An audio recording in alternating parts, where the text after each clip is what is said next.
बिस्मिल्लाहिर्रहमानिर्रहीम। मुअज़्ज़ज़ सामाईन, अस्सलामु अलैकुम वरहमतुल्लाहि वबरकातुहू। आज आपकी खिदमत में जर्मन उर्दू बोलचाल लेसन नंबर 12 हिस्सा 2 हाजिर है। उम्मीद है पिछले सबक से आपने सही फ़ायदा उठाया होगा। हर एक चीज़ को बहुत अच्छी तरह छोटे छोटे पैराए में बयान किया गया है। कमेंट करके प्लीज़ मुझे बताएं कि आपको उसकी समझ आई है या नहीं।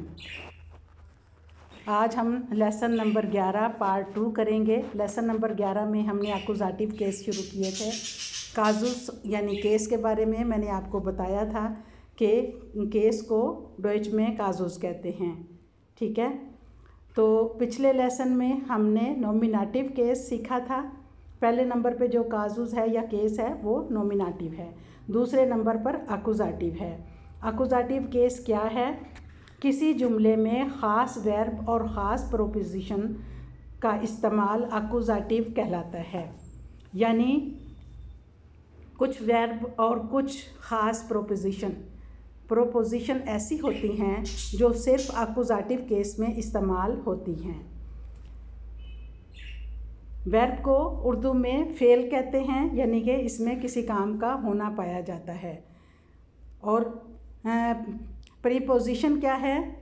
प्रीपोजिशन को उर्दू में हर्फ़े जार कहते हैं, जिनका कोई मतलब नहीं होता। ये सिर्फ जुमला मुकम्मल करने के लिए आते हैं। मसलन ने, को, पर, तक, के लिए वगैरह। तो ये जुमले को मुकम्मल करने के लिए आते हैं। इसको हर्फ़े जार उर्दू में कहते हैं और डॉइच में प्रीपोजिशन कहते हैं। और प्रीपोजिशन ख़ास किस्म की जो हैं वो एक्यूज़ेटिव केस में इस्तेमाल होती हैं। जुमला बनाने के लिए हमें क्या चाहिए? सब जैसा कि हमने पिछली दफ़ा बताया था कि एक शख्स काम करने वाला, यानी मैं, तुम, वो, ठीक है, उसको सुब्जेक्ट कहते हैं। डॉइच में फ़ाइल यानी काम करने वाला सुब्जेक्ट कहलाता है। एक वर्ब चाहिए, यानी जो वो काम करता है वो चाहिए। ठीक है, और नंबर 3 एक मफ़ूल जिसके ऊपर काम होता है।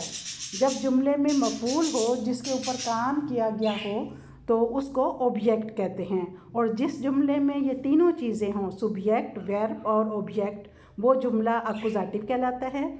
और जिस जुमले में सिर्फ सब्जेक्ट और वर्ब हो उसको हम नॉमिनेटिव कहते हैं। तो अब हम देखते हैं सब्जेक्ट के साथ यानी मफ़ूल के साथ जुमले, यानी कि एक्यूज़ेटिव जुमले। अब एक वर्ब है ज़ूखन, इसका मतलब है तलाश करना। इश ज़ूखे देन ब्लाइस्टिफ्ट, मैं पेंसिल ढूंढ रहा हूँ। इस जुमले में इश क्या है? ये सब्जेक्ट है यानी कि काम करने वाला, और ज़ूखे ये वर्ब है यानी फ़ेल है, और देन ब्लाइस्टिफ्ट ये क्या है? ये ऑब्जेक्ट है। इस ऑब्जेक्ट की वजह से जुमला जो है वो एक्यूज़ेटिव बन गया है। अब हम कुछ वर्ब आपको बताएंगे कि जो एक्यूज़ेटिव होते हैं और उनके साथ मफ़ूल आता है यानी ऑब्जेक्ट होता है। तो एक्चुअली ऐसा है कि नॉमिनेटिव केस में बहुत कम वर्ब हैं जो कि नॉमिनेटिव होते हैं, और डाटिव केस में उससे कुछ ज़्यादा जो वर्ब हैं वो डाटिव होते हैं, और बाकी सारे वर्ब जो हैं वो एक्यूज़ेटिव के होते हैं। ठीक है, यानी कि कुछ गिने चुने डाटिव हैं, कुछ गिने चुने जो हैं वो नॉमिनेटिव हैं, और बाकी सब जो हैं वो एक्यूज़ेटिव हैं। मसलन उसमें से हम थोड़े से आपको बताते हैं। ज़ूखन तलाश करना, फिंडन पाना, काउफन ख़रीदना, हाबन रखना या होना, बेज़ूखन मेहमान जाना, ट्रिंकन पीना। ठीक है, अब इनको हम इस्तेमाल करेंगे जुमलों में और सीखेंगे कि किस तरह हम एक्यूज़ेटिव जुमले बना सकते हैं। नॉमिनेटिव केस में ऑब्जेक्ट नहीं होता, यह मैंने आपको अच्छी तरह बता दिया। अब आप हमेशा जहन में रखें। बाज़ बातें मैं बार बार आपको रिपीट करके बताती हूँ ताकि आपको पुख्ता तरीके से ज़हन नशीन हो जाएं। अब है एक्यूज़ेटिव। एक्यूज़ेटिव केस में ऑब्जेक्ट होता है, इसे डायरेक्ट ऑब्जेक्ट कहते हैं। डॉइच में डायरेक्ट ऑब्जेक्ट, इंग्लिश में डायरेक्ट ऑब्जेक्ट और डॉइच में डायरेक्ट ऑब्जेक्ट कहते हैं। ठीक है, अब उसके बाद है एक्यूजेटिव केस में 2 परजोन होते हैं या एक परजोन और एक ज़ाखे होती है, यानी कि 2 चीज़ों का होना लाजमी है। नॉमिनेटिव में सिर्फ एक चीज़ होती है, या तो एक परजोन होगा या एक चीज़ के बारे में बात होगी, क्योंकि उसमें मफूल नहीं होता, ऑब्जेक्ट नहीं होता। एक्यूजेटिव में क्योंकि ऑब्जेक्ट होता है इसलिए या तो एक परजोन होगा और एक ज़ाखे होगी, और या तो दोनों परजोन होंगे। अब हम देखते हैं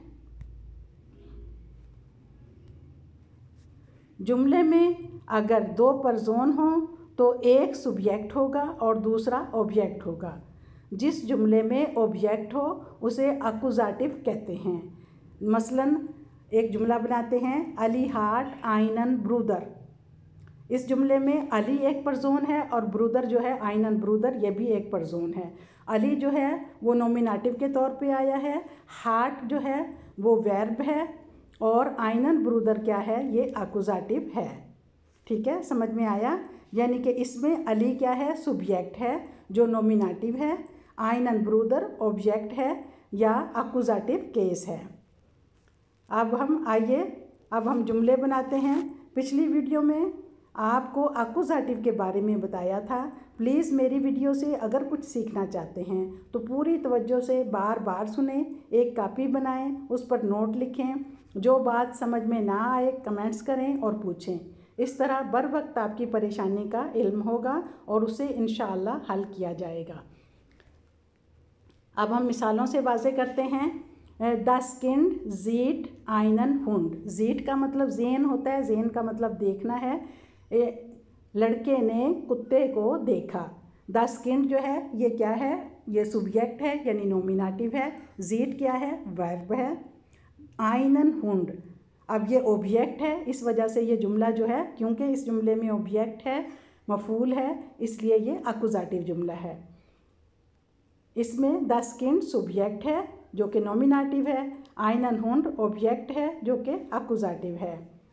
अगर हम इस जुमले को उल्टा दें, यानी कि हम आइनन हुंड जो है उसको शुरू में ले आएं और किंड को आखिर में ले जाएं, तो हम देखते हैं कि क्या कंडीशन बनती है।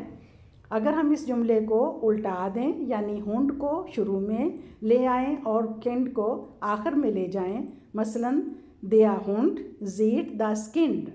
अब इसमें दिया हुंड शुरू में आ गया है, तो सब्जेक्ट चूँकि शुरू में होता है इसलिए इसमें दिया हुंड जो है अब सब्जेक्ट है, वो नॉमिनेटिव बन गया, और द स्किंड जो है वो आखिर में मफूल हो गया, तो वो ऑब्जेक्ट है और ये एक्यूजेटिव हो गया। इसी तरह अब देखते हैं कि द स्किंड में कोई तब्दीली नहीं आएगी क्योंकि ये न्यूट्रल है। अब देखें, पहले जुमले में हमने क्या किया था कि द स्किंड जीट आइनन हुंड, द स्किंड जीट आइनन हुंड। इसमें हुंड जो है वो दिया के साथ है, मस्कुलिन है, इसलिए आइनन आ गया था। ऑब्जेक्ट की जगह पे ये था इसलिए आइनन आया।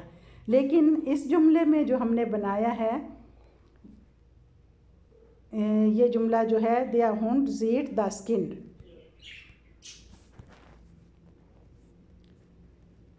इसमें क्या है, नॉमिनेटिव के बाद जो द स्किंड है ये ऑब्जेक्ट हो गया है, और ये चूँकि नोइट्रूम है इस वजह से इसमें कोई तब्दीली नहीं आएगी।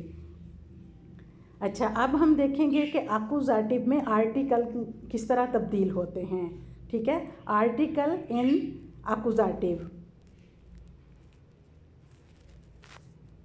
डिस्टिंक्ट आर्टिकल इन एक्यूजेटिव, जैसा कि हमें पता है कि मस्कुलिन के लिए दिया इस्तेमाल होता है, फेमिनिन के लिए दी, न्यूट्रल के लिए दास और प्लूरल के लिए दी होता है।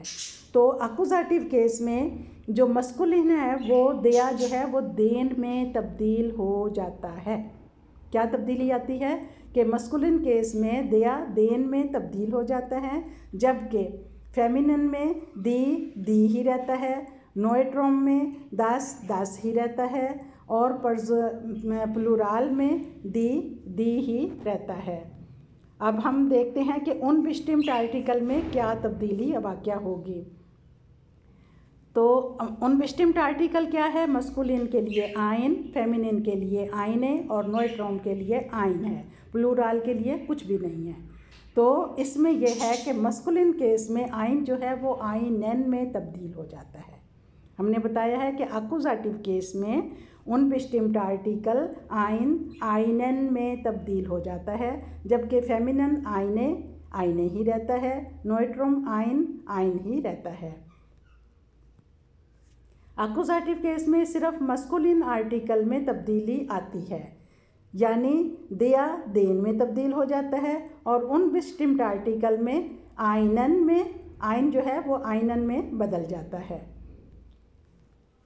फेमिनन और नोइट्रोम में कोई तब्दीली वाक़या नहीं होती। अब जेड से बनाते हैं। द स्किन्ड हार्ट आइनन लैपटॉप। इस लड़के के पास एक लैपटॉप है। हार्ट का मतलब है होन रखना, उसके पास है। द स्किन जो है ये क्या है, नॉमिनेटिव, और आइनन लैपटॉप जो है वो दिया लैपटॉप होता है, तो मस्कुलिन है, इसलिए जो आइन है वो आइनन में बदल गया। अब आपको ये मालूम करने के लिए कि मस्कुलिन के साथ ये मस्कुलिन कौन सा है, फेमिनिन कौन सा है, आर्टिकल कौन सा किसके लिए इस्तेमाल होता है, मेरी वीडियो दिया दी दास इसको गौर से दोबारा सुने, फिर आपको समझ आएगी और उसको आप याद करें, ठीक है। फिर आपको पता चलेगा कि किस लफ्ज़ के साथ जो है आइन आएगा, किसके साथ आइनन आएगा, किसके साथ दिया लगेगा और किसके साथ दी आएगा। उसको आप अच्छी तरह याद करेंगे, फिर आप जुमले बना पाएंगे। अब इस जुमले में द स्किन हार्ट आइनन लैपटॉप, इसमें द स्किन सब्जेक्ट है नॉमिनेटिव, हार्ट क्या है, वर्ब है, आइनन लैपटॉप क्या है, ऑब्जेक्ट है। इस ऑब्जेक्ट की मौजूदगी इसको अक्यूज़ेटिव बना रही है। बस मार्क दी फ्राउ, हम एक सवालिया जुमला बनाते हैं। बस मार्क दी फ्राउ, वो औरत क्या कर रही है। जी शाउट आइनन फिल्म, वो एक फिल्म देख रही है। तो इसमें हमने दिया फिल्म जो है ये मस्कुलिन है, इसलिए आइनन में बदल जाता है। बस मार्क दिया मन, वो आदमी क्या कर रहा है। ये जुमला नॉमिनेटिव है। ए श्राइब्ड आइनन ब्रीफ।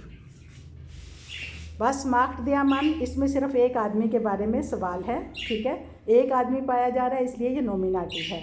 ए श्राइब्ड आइनन ब्रीफ, इसमें दो पर्सन है, एया यानी कि वो, श्राइब्ड लिख रहा है, आइनन ब्रीफ एक ख़त। इस वजह से तो इसमें क्या होगा कि चूँकि आइनन ब्रीफ एक चीज़ है और एक पर्सन पाया जा रहा है, इसलिए ये अक्यूज़ेटिव जुमला है।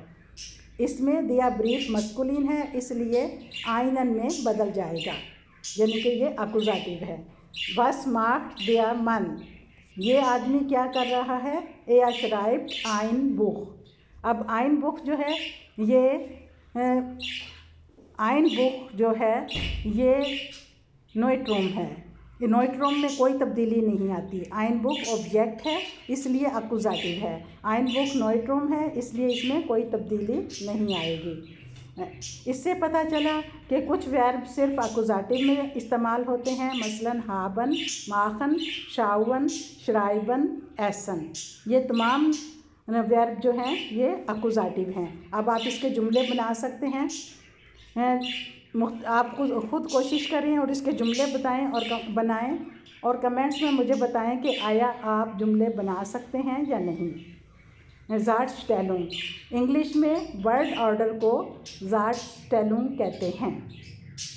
वर्ड ऑर्डर से पता चलता है कि कौन सा वर्ड सब्जेक्ट है और कौन सा ऑब्जेक्ट है, जबकि डॉइच में ऐसा नहीं होता। डॉइच में केस से पता चलता है, यानी काजुस जो हैं उससे पता चलता है कि कौन सा वर्ड सब्जेक्ट है और कौन सा ऑब्जेक्ट है, यानी इसमें वर्ड ऑर्डर नहीं होता। ऑब्जेक्ट शुरू में भी आ सकता है, मसलन आइनन हुंड जीट द स्किन्ड, इसमें ऑब्जेक्ट जो है शुरू में आया है और आइनन ने हमें बताया है कि ये ऑब्जेक्ट है। आइनन हुंड अक्यूज़ेटिव ने बताया है कि ये ऑब्जेक्ट शुरू में है, द स्किन्ड सब्जेक्ट आखिर में है। डॉइच में ऐसा हो सकता है, यानी डॉइच में केस से पता चलता है कि कौन सा सब्जेक्ट है और कौन सा ऑब्जेक्ट है, इसमें वर्ड ऑर्डर से पता नहीं चलता। डोइच में ये आसानी है कि इसमें ज़ाट्सटेलुंग यानी वर्ड ऑर्डर की कैद नहीं है। उम्मीद है आपको बहुत अच्छी तरह समझ आ गई होगी। आप अब मुझे इजाज़त दीजिए। इंशाअल्लाह अगली वीडियो में फिर हाज़िर होंगे। अल्लाह हाफिज़।